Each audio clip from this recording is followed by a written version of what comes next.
name is Timothy Reed. I'm a second-year civil engineering tech major. So Tim, where do you get most of your news from? Well, most of my news comes from either Facebook or friends talking about certain situations. And what kind of news do you hear on Facebook?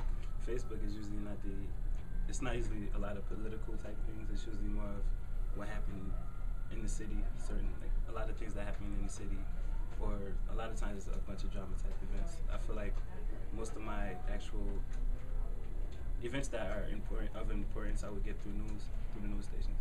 And what kind of news stations? Like Channel 13, usually local news stations.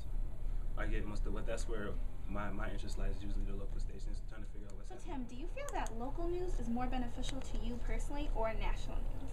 Well, that would be relative to what I'm looking for. Since I'm at RIT, I usually don't, it's funny, I'm in Rochester, I usually don't hear about a lot of the things that are happening in Rochester unless I turn on the local news, like what's happening in the community, whether good or bad. If it comes to something that's going to affect us as a nation, or for instance, something that Obama was to say, then I will go more towards the national news. So do you personally prefer getting your news from online or reading a newspaper? Usually online.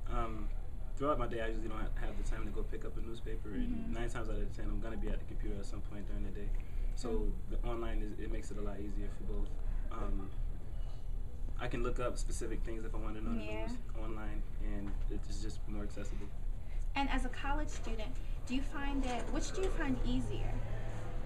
Definitely the computer. The computer is a lot easier. I think it's more of, when I think of newspapers, I think of when I was little and I hated reading.